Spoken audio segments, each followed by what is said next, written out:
Alors attends, j'ai pris un moment parce que j'avais une présence qui s'est.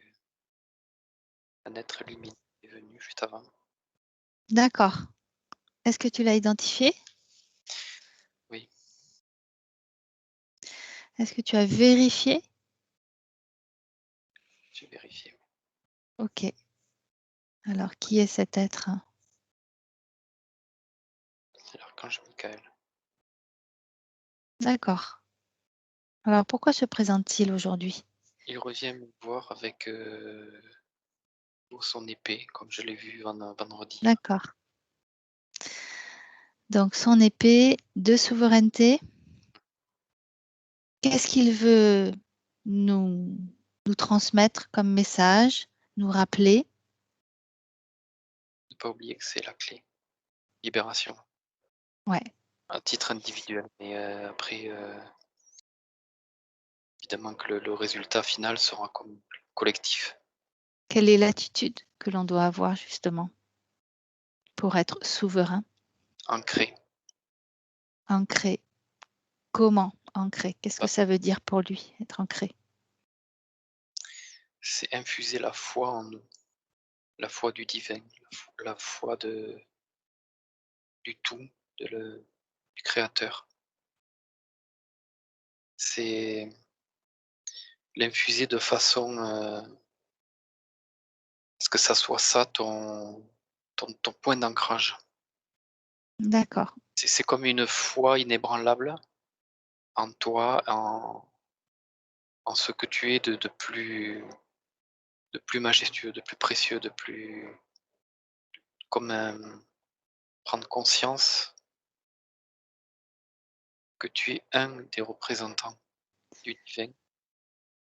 Comment peut-on retrouver cette foi si on l'a perdue ou comment peut-on la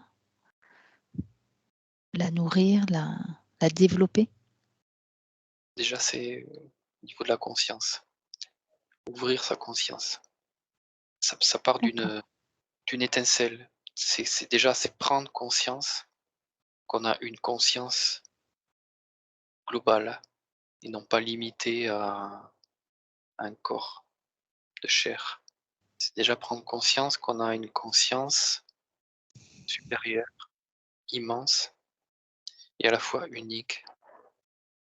Et quand tu as pris conscience de ça, tu peux cultiver en toi la foi de cette conscience qui te rattache à ce pouvoir divin, ce pouvoir créateur, comme Et un être inébranlable en fait.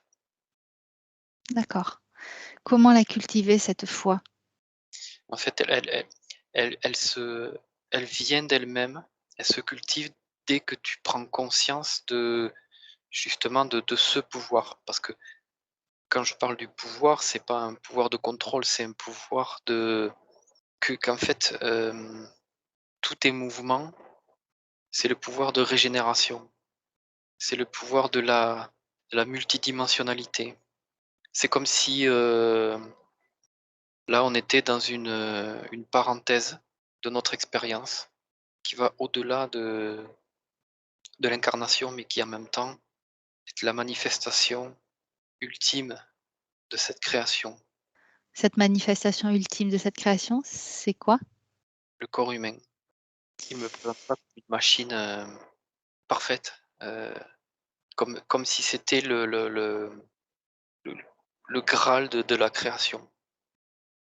C'est Ouais. réunir dans un corps humain toute la conscience immense réduite, que l'on arrive comme à réduire à sa plus simple expression, mais en même temps la plus développée, la plus géniale, la plus c'est ce qui fait qu'on est un être humain, ce qui fait qu'on a ces émotions, cette capacité de se régénérer, de rebondir, et quand tu as la foi, c'est-à-dire quand tu comprends, quand tes cellules elles-mêmes reprennent se reconnectent avec la conscience supérieure, c'est comme c'est comme si la conscience supérieure de qui tu es venait s'insérer dans chaque cellule de ton corps et ton corps devient presque cette conscience, mais à l'échelle biologique, humaine.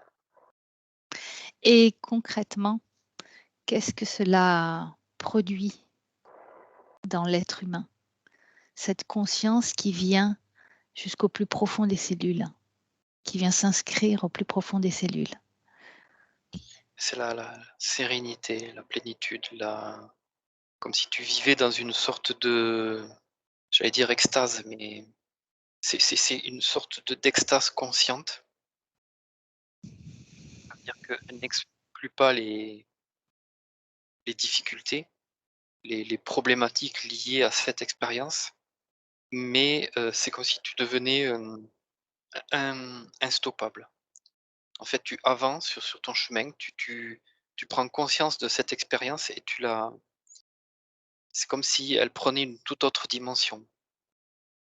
C'est-à-dire que D'accord, ton corps lui-même prend une autre dimension. C'est comme si tout ton espace autour de toi s'était, déployé et que tu avais, c'est-à-dire qu'au niveau réactionnel, tout change. Le corps émotionnel, il ne réagit plus de la même façon parce que il envoie une information à ton corps et vu que tes cellules, elles sont emplies de cette conscience, c'est comme si tout d'un coup tu es traversé par l'information. Elle te procure une émotion, instantanée, mais qui automatiquement, comme transmutée vers, c'est comme si tu pouvais trier dans cette émotion la polarité et tu gardes à toi ce qui te fait du bien et la conscience dissout la part, «négative» entre guillemets. C'est comme si tu étais connecté directement, tu étais un canal sur pattes, on va dire, mmh de la source. C'est en fait, c'est faire redescendre en soi, quand je parle de conscience, c'est ce pouvoir créateur, c'est la source et du coup c'est l'expérience, elle change de dimension. ouais, on a une vision plus élargie Oui, des événements. oui, D'accord, très bien. bien comprendre après, pour chacun d'entre nous, c'est le mot de cultiver. Cultiver, c'est comme un c'est la clé, c'est ça qui doit nous animer. C'est comme un jardinier qui s'occupe de son potager et qui part d'une graine et qui tous les jours s'occupe de cette graine.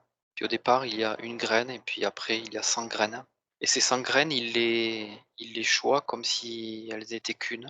Il les bichonne, il les nourrit, il les arrose, il les met à la bonne température, il les expose, là où il faut dans son potager et viendra le moment où il se nourrira de ces graines. Bien nous, c'est pareil, on la foi, c'est la graine et elle se place dans ton cœur et tous les jours, tu dois la cultiver. Chaque expérience est une expérience que tu vas devoir appréhender, explorer, comprendre et c'est ça cultiver sa foi. C'est au travers de l'expérience, qu'est-ce qu'elle t'apprend? Qu'est-ce qu'elle t'apporte? Comment elle développe cette graine en toi? Ouais. Quelle est ta réaction par rapport à cette expérience? Est-ce que tu peux transmuter le mal en bien, le négatif, positif? Est-ce que tu peux trouver l'équilibre entre ces 2 polarités? Être dans le juste? OK.